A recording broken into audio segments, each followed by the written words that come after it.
Hello everyone. Good morning, good evening, good afternoon, wherever you guys are joining us from. Thank you for being with us today. As Team Storyly, we are very excited because we are actually kicking off our More Than a Circle webinar series with this session. There will be a lot more coming out throughout this year.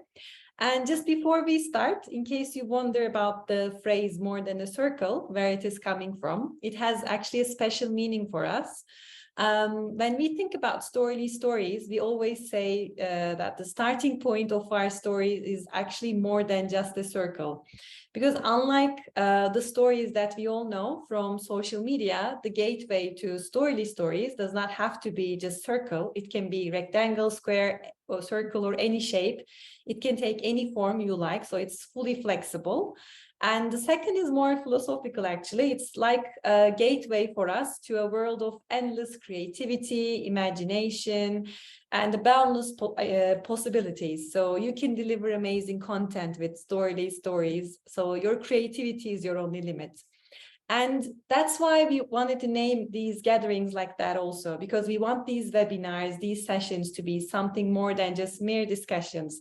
We just want to make these online sessions to be special gatherings where we enjoy ourselves with our guests.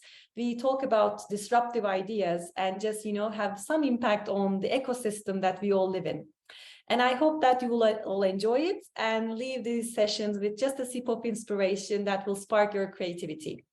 And now here we are for the first of it. So today we will be discussing a topic I believe would be very relevant to the marketers of today. So recession-proof marketing tactics and strategies. And since we only have 30 minutes of your time, we will be covering it from an angle of e-commerce. And I have great guests today with me. First of all, Jennifer Peters from OLLY, the DTC manager of the premium nutrition and wellness brand, and the CRO and co-founder of Storyly, Sensoy. And I want to thank you both for being with us today here. So let's start. Just to give a bit of a background, we all agree that digital economy boomed during the times of pandemic. Just a few stats, like roughly 1 billion worldwide digital shoppers grew in between 2019 to 2022. And obviously, mobile was a key driver. And of course, pandemic has definitely accelerated this growth with the change in consumer habits. And coming into 2023, we know it's going to be a year of e-commerce, of course, still, but there will be definite challenges. There is a recession-ridden market, there is an uprise in user acquisition costs, and there are shrinking budgets. And of course, this has an impact on shaping the marketing and business strategies. But we don't want to have a negative, let's say, thought for anyone. So we just have to remember that 2008 was a great economic downturn, but also gave birth to great startups like Airbnb and Uber. So there's a definite merits in finding our way in recession times like this. So therefore, obviously, e-commerce companies and marketers need to have robust plans and strategies. And we will be talking about these today in the first place. But before jumping on to that, I want to ask our participants your expectations from the year ahead. How do you think it will have an impact on the e-commerce landscape? Let's start with you, Jennifer, if that's okay. Yeah, I think, first of all, thank you for having me here today. I'm so glad that you brought up the previous recession, because there were some bright spots there. And, as I look at this coming year, where the places where we are investing at OLLY is really around personalization and giving customers the options and, ways to choose their own paths around using our products and buying our products. And I think when you look at Uber and Airbnb, those are the kinds of innovations that came out of the previous recession. It's that type of thing where we're putting power in the customer's hands. Like, who would have thought before then that you would be able to just call a car, you'd be able to just stay in somebody's house? Those were really like revolutionary concepts. I'm not saying that we're going to do that with our product, but the idea is that, harder times and economic challenges really do create innovation in ways that are very unexpected. At OLLY, we are really investing in personalization and really investing in giving customers options to choose. We're doing things like, building your own box, building your own kind of regimen, and personalizing your own experience on site. We've got, you build your own regimen with a quiz. Actually, Storyly has been a big part of that, of like building your own experience on site, seeing content that's personalized towards the individual customer and demographic. And that's been really exciting for us, actually, kind of given us a new way to show different types of content to different customers. So for us, that's been the place where we've decided to really buckle down and give customers lots of options and different ways to spend their money. We've really kind of gutted our subscription program to give more options to customers and not kind of force them into the box that we've forced them into in the past, and given them more choices. And maybe they don't feel like great short-term decisions, but they are good long-term decisions. And my feeling is the more power and decision-making you give to your customers, the better long-term investment that is. So that's really where we are right now for 2023. Sounds great. How about you, Soner? What do you think? So looking at the macro indicators, we are seeing lower demand, so slowing consumer spending. This year probably is going to be very challenging for every business, including e-commerce. So on top of it, I think one of the key things we should also mention, apart from the recession, is the privacy changes that marketers are facing right now, from Apple, from Google. So as you all know, Apple introduced app tracking transparency, ATT. So it gave users more control over brands using the user identities for targeting purposes. So it's a fact, Facebook and TikTok affected a lot. So marketers used to acquire customers from those channels, but now it's really hard, and the cost of user acquisition is getting higher. So as a result, increased user acquisition cost, shrinking user acquisition budgets from the recession, it will be harder for e-commerce platforms to get new users to their apps, to their websites. So one important thing about Facebook, so Facebook was a tool to generate demand. Now marketers lost one of their best channels to generate demand. Right now, Google is kind of the best performing solution for user acquisition, but it's Google power is not generating demand. It's for capturing the demand. So recession is temporary, so it will pass, we all know, and we all believe it will generate new opportunities and it will trigger innovation. But privacy changes that they will remain. So basically, there are two things marketers need to prioritize during these times. One is to concentrate on user retention and engagement through their own channels, and second, it's they need to increase demand generation within their own apps or own websites. So with better discovery option, better and smarter search maybe, and personalization, just Jennifer mentioned also. So with Storyly, what we aim is to help marketers increase their app and website discovery options, apart from other channels they use, and generating new demand. So I guess these are gonna be the affected areas. I mean, demand generation, higher user acquisition cost, and that's why retention engagement becoming more and more important. Yeah, fully agree.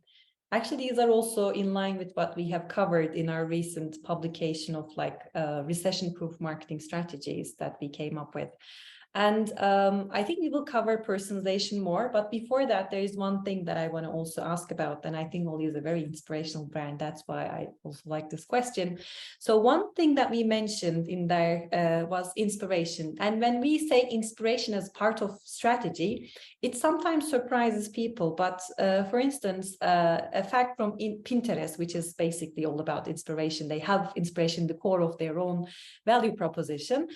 But what they have recently discovered is that inspiration generates higher, 32% higher return on ad spending on their platform. So obviously, inspiration is essential when it comes to the shopper's journey, and obviously has an impact on their end decision, which is obviously the conversion. So at this point, I want to ask both of you, so how would you describe the role of inspiration in your user journey, so in e-commerce? What do you think, Jennifer? I think inspiration is so important to get customers to feel something and then to take action. And Pinterest is such a great example. You know, we advertise on Pinterest and we see great return there. But one of the things specifically that I want to talk about, you know, we're a vitamin company. So of course, Happy New Year is a huge piece of our business every year. You know, it's the time of year that people make New Year's resolutions. It's time of year that people think about how to improve their lives.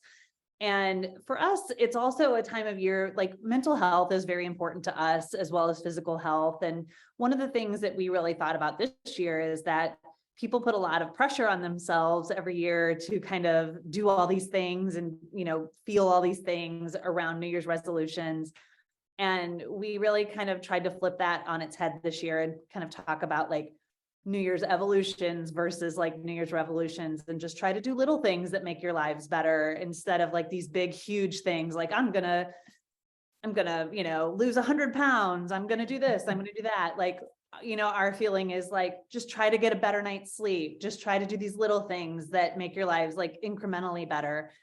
And I feel like that is really inspiring. And for us, a way to inspire people to just take little actions that can make your life better versus like these huge, like unachievable types of different things. And so we really try to live into that type of inspiration versus this huge, like, here's you know, I come from the book business. It's like every year we would sell all these diet books and all these exercise books and, you know, all of these things. And people would come out and spend hundreds of dollars on exercise equipment and diet books and everything else. And, you know, who knows what happens to those in February. And I think at OLLY, you know, what we're really looking to do is to help people take little actions that they can sustain actually throughout the whole year. And so for inspiration, that is something for us that, that we want to do. And again, I think Storyly has helped us tell that story on our site, you know, in little bite-sized pieces. And that's really the way we want to tell this sort of Happy New You story is in little bite-sized pieces. So you know, for us, that's the kind of inspiration we want to provide. But at the end of the day, I think inspiration is critical, because if we can't get a customer to feel something, then we can't get a customer to do something. We can't get a customer then to take action to get the things that they need to do the thing that they want to do to achieve the things that they want to achieve. So it all starts with inspiration. I think it's really critical. Yeah, I agree. And I think what you said is about for it to be relatable, right? So not unrealistic. So everything that you have said, you can just relate with it. So you can actually find inspiration that you can put in motion, put in action. Right. Yeah. I agree. We want it to be achievable. Exactly. Exactly. So what do you think, Soner? Anything you want to add on to that? Yeah, of course. I think inspiration is what I believe to be one of the most important stages in user journey, customer journey. I think we all marketers need to focus on mediums where customers spend most of their times to entertain and to be inspired. So short video platforms, those are really inspiring when used very correctly in a good way.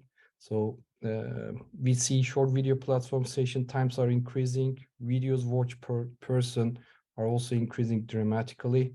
So what I believe brands should focus on those mediums for both inspiration and also attract customers. So and also on top of that, I think inspiration should contain an omni-channel strategy. Every channel in hand, such as SMS, email, WhatsApp, social media, although some of those channels are seem to be basic channels, but in some ways they can become inspirational. So should be designed to inspire consumers in a way. And it also comes down to delivering relevant content. By relevant, I mean more personalized content. So you can only inspire shoppers only if you deliver the right message to the right person at the right time. One of the most important thing I see recently, also brands are becoming more aware about the user-generated content, and they are reusing those content to inspire their customers. So I think the user-generated content should be rewarded and incentivized in some ways. So it may even become a user acquisition channel and also an engagement strategy for digital companies. So we for example, strongly advise our customers who use Storyly in their app or website to share user-generated content either inside their app, or maybe they can reuse the social media content already shared by influencers or their loyal customers. So they can be repurposed in various ways. So I would say inspiration is definitely one of the strategies to embrace this year and beyond. Thank you. And I guess user-generated content part is interesting. It's quite, I mean, it's the hype topic. Everyone is talking about it. And yeah, I guess for inspiration, again, it's relatable because it's coming from someone just like you. So yeah, I agree. I mean, we talked a lot about personalization, and I just want to touch that from another angle actually right now, because I mean, I guess another topic, a hot topic that we all discuss is the privacy regulations. It's not something new, so it's been discussed for years now, but there is, let's say, a debacle, because I mean, we also talk about personalization. And for instance, a McKinsey study just done in 2021, it says more than 70% of people say they want personalization and they would be frustrated if they don't see it in their experiences. But I mean, another bulk says also that they just demand privacy, and there is obviously a debacle there. I mean, it doesn't, add up. And there's this great saying from the legend David Ogilvy. He says, consumers don't think how they feel, they don't say what they think, and they don't do what they say. So it's obviously a challenge for all the marketers out there. And with these data regulations, demand coming for personalization, with actions taken by big tech companies like Apple, Google, so brands are trying to reshape their data collection and usage strategies. And as marketers today, we have started to hear this buzzword, zero-party data, a lot. So now I want to ask you all about zero-party data, and also how do you see this paradox about collecting the data, the future of data? So what do you think the role of zero-party data, other than being just a marketing buzzword? Let's start with you this time, Soner. What do you think? So yeah, that quote from David Ogilvy is a great way to summarize this dilemma. So actually, as you said, 71%, right, want a more personalized experience, but also on the other hand, 55% do not allow brands to track them across platforms. So I also personally do not click yes when a pop-up come across to me. So I don't want them to track. I don't want apps to track my experience.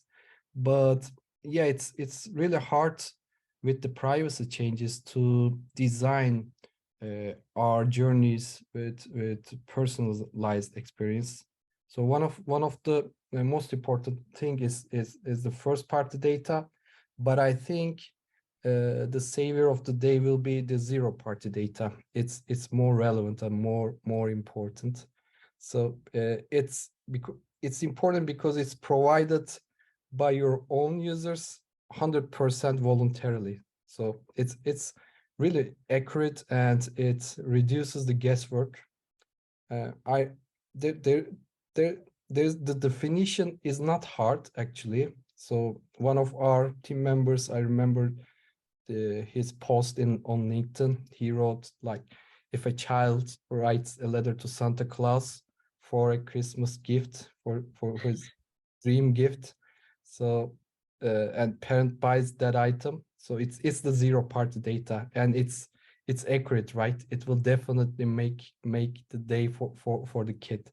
But if the parents bought gifts based on their observation, so it's good as well, but it's not what the kid wants, right? So zero party data is just like that. It's what their customers want, what they feel about you when you ask directly to the customer. It's not easy to collect, but as Storyly, we are trying to get innovative ways to help brands to get actionable insights about their users with interactive elements like polls, quizzes, open-ended questions that can be easily shared with their end users. And actually, we found out that story quizzes and polls, they have really high response rates, like up to 50%, showing users really love to share their opinions and preferences. So that's the beauty of stories or full screen interactive media. So you cannot do you cannot design the similar experience with old school banners with pop-up messages. So the playground of stories is vast, and with the data you collect, you can design a more personalized experience in your own channels. So I believe this is not a buzzword anymore. I mean, this zero party data, and it will shape the data approach of the industry. Yeah, great summary. What do you think, Jennifer? Do you agree? Yeah, totally agree. I think there are, I think there's definitely a struggle between people wanting privacy and wanting personalization. I definitely think there are ways to do personalization that are not creepy. I think there's a way to do personalization that is aggressive and weird, and those are the ways that we should avoid.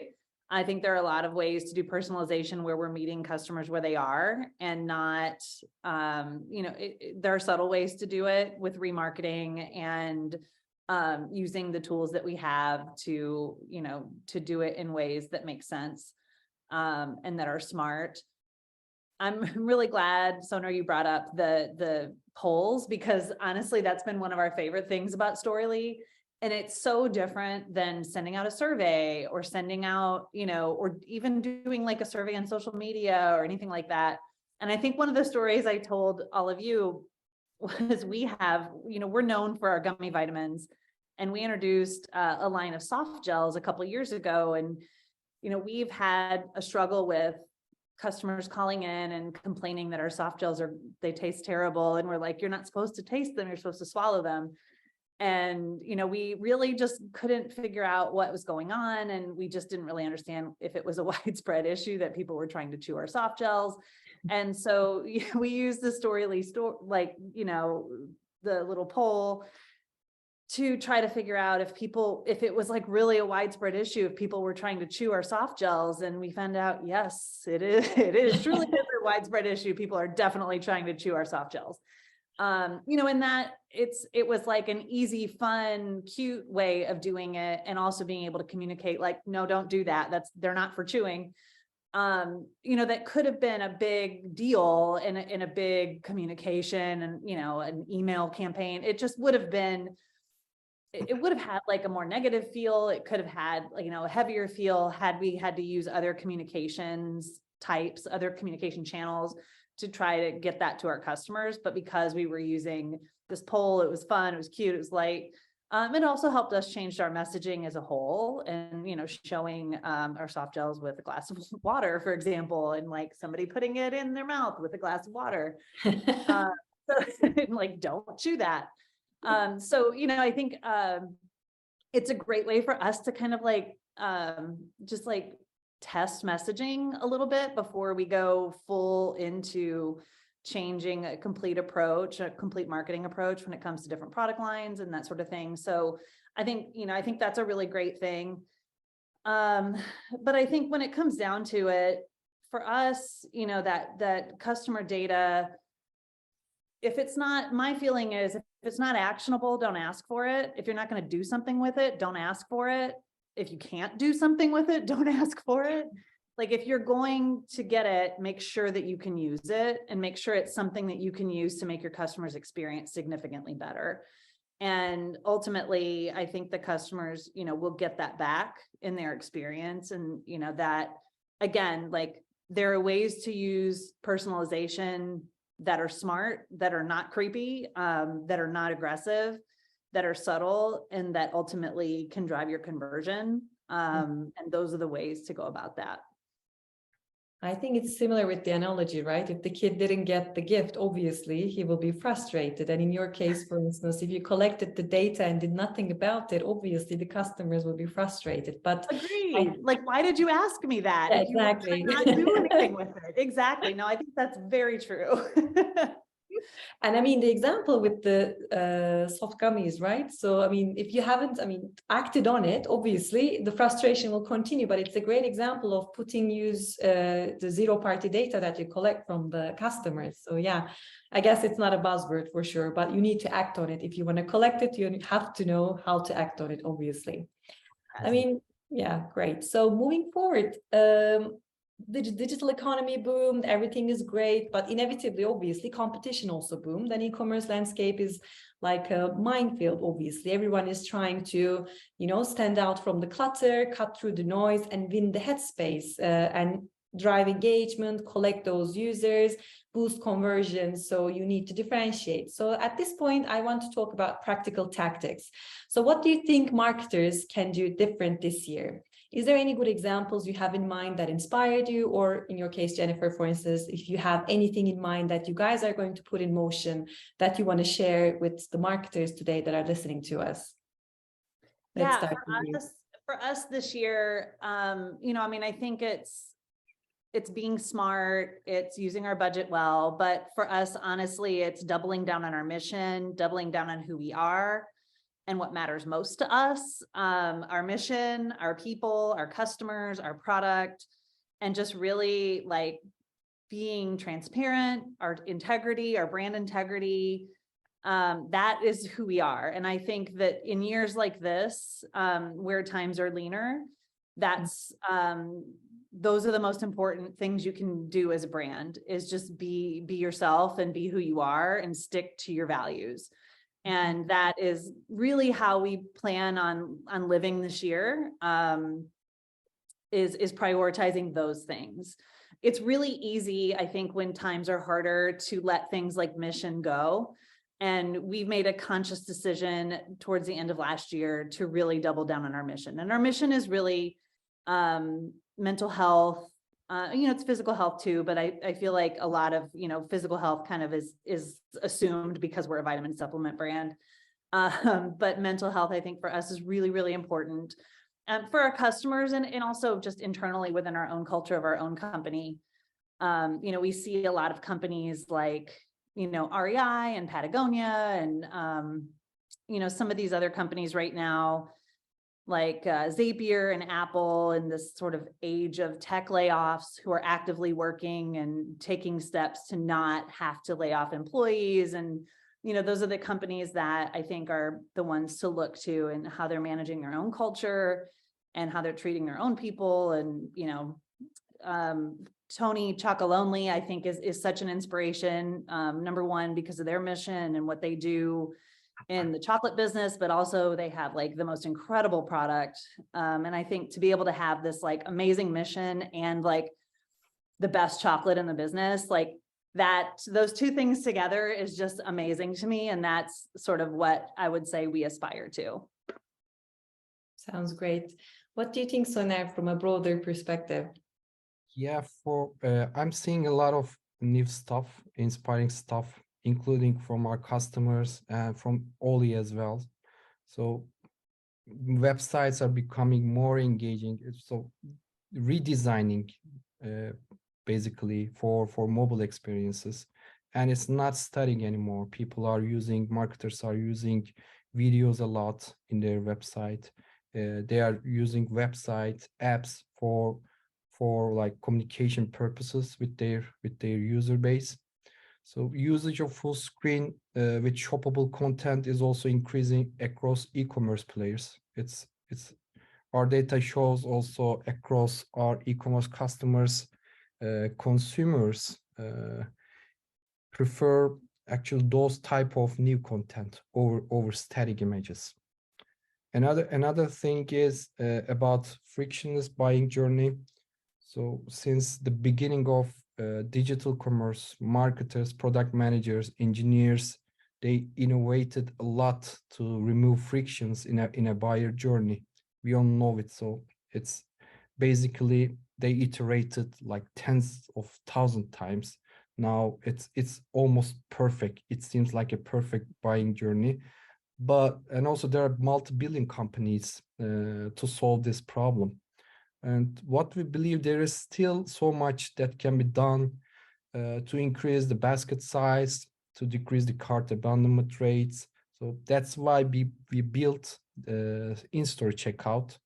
It basically allows users to add the item they see in a shoppable video and even instantly check out while they are watching a video, basically in a full screen experience. So this is very powerful. And on top of that, finally, I mentioned user generated content. So I think brand communities is becoming an important agenda for brands in 2023. This is a growing trend. We also try to help customers to build a community inside their app, inside on their website. What we call moments. It's a product by Storyly. It allows any app to enable end users to share stories, their videos, their reviews, just like in social media. So it also add a social layer to their current channels. So in-app communities, it's also it will be a strong return on investment for brands. Great tactics. I have one special question for Jennifer as an ex-Unilever person, and I think she just also mentions like the highlight of my question, but we all know consumer demands are not just limited with shopping experience, especially with the coming generations, more conscious people. So they're also looking for integrity when they're choosing a brand, as you also mentioned, Jennifer. And just like a reference to a trust barometer done by Edelman, I mean, more than 60% of consumers today, they say that they will buy brands based on their values.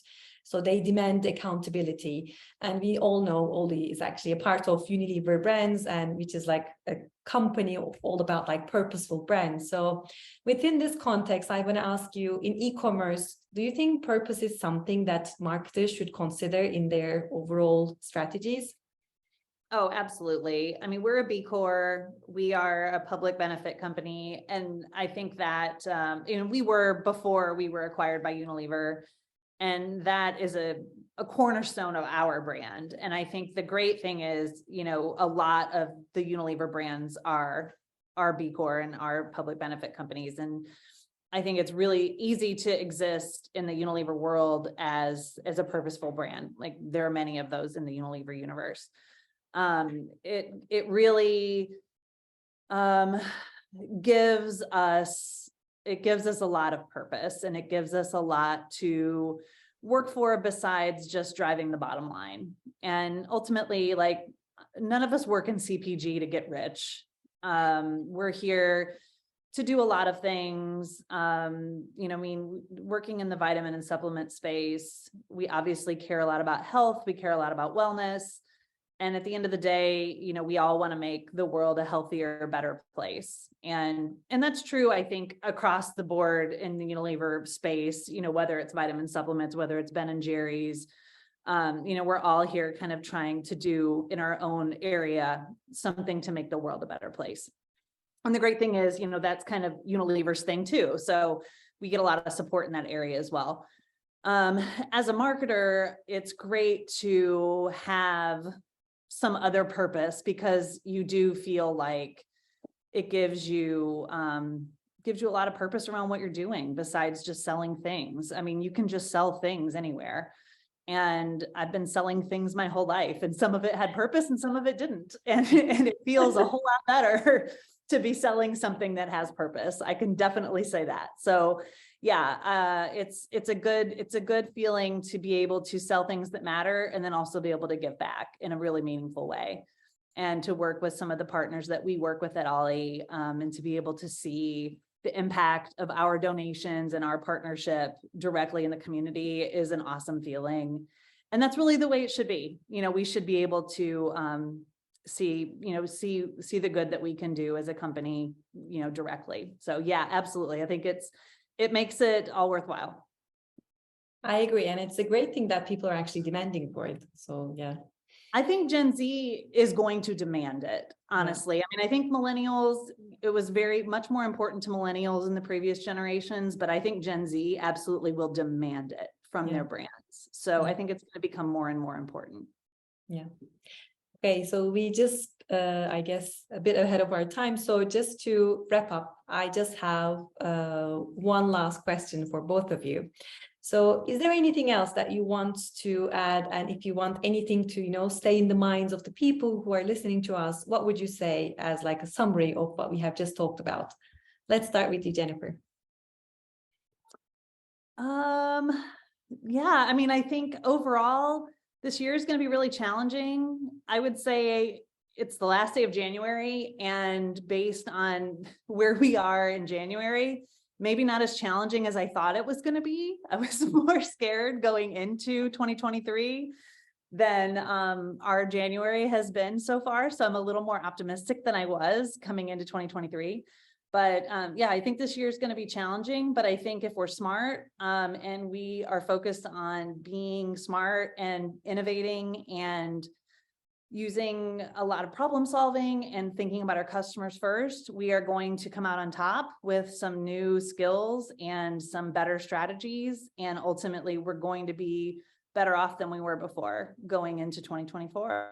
So yeah, I definitely, I feel like I have less fear than I did maybe in November, but yeah, I think we're going to be okay. That was great. Very positive. Let's stick with that. And Soner, anything you want to add? Yeah, I'm really positive as well. So crisis, market cycles, so they all happen. They present challenges, but also it brings opportunities. So it's hard for everyone, for e-commerce, for SaaS business like us. But I think creativity is affected positively in these times, right? So we talked about a lot of new tactics, more strategies to mitigate the effects of this market cycle. And a lot of smart marketers, a lot of smart people all around the world, I believe they're also discussing about these topics. We all know this will pass. I'm really positive as well. And what will be left behind, it will like new products, new solutions, new ideas, new strategies. So it will pass. It's passing. I agree. I'm more positive than like I was in November or December. So we are seeing some positive signs as well about the economy. So yeah, it will pass. It's passing. Great.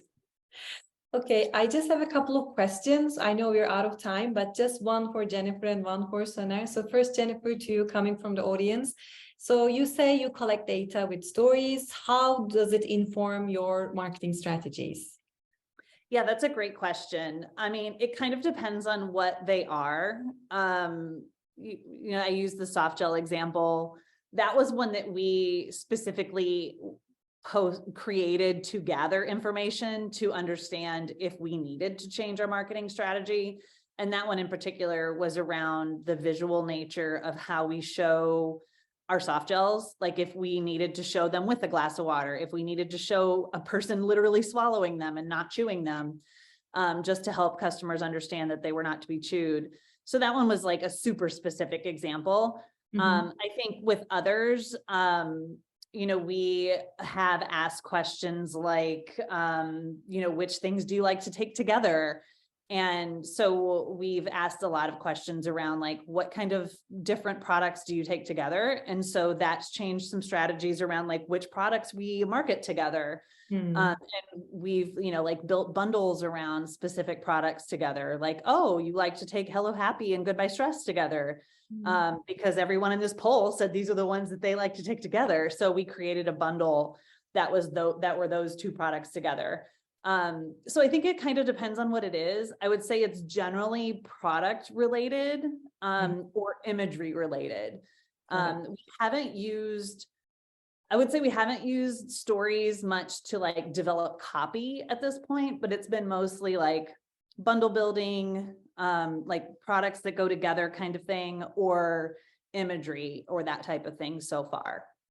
Clear. And just one last one for Soner. How do I get stories to my website or app? What's the process? Yeah, the process is really simple. So we have SDKs for website and mobile apps. So actually it takes a couple of hours or maybe a few days for special cases. So you integrate it into your app or into your website and it's live. We have a dashboard to generate and create the content that will appear in your website in those stories. So the process is really simple. Just contact us. It was our implementation was super easy. I can say that we're on Shopify, so it's a little easier, but yeah, it was our implementation was very, very easy. Great to hear that, I guess. Okay, so I guess this is all. I mean, if there is any other question, everyone on the audience, you can just send it out to us. And I just want to thank you all for joining us today at this webinar, especially our guests here, Jennifer, Soner. Thanks a lot for your time and your contributions. I guess it was a very fruitful and enjoyable discussion. And the video recording of this will be available on our YouTube channel, and audio will be available as a podcast soon. And it will be sent out to every subscriber via email on demand. So whenever you want, you can listen to it. And I just want to say, stay tuned for the upcoming sessions and have a great day. Thank you. Thank you. Thanks a lot. Bye. Bye. Everybody.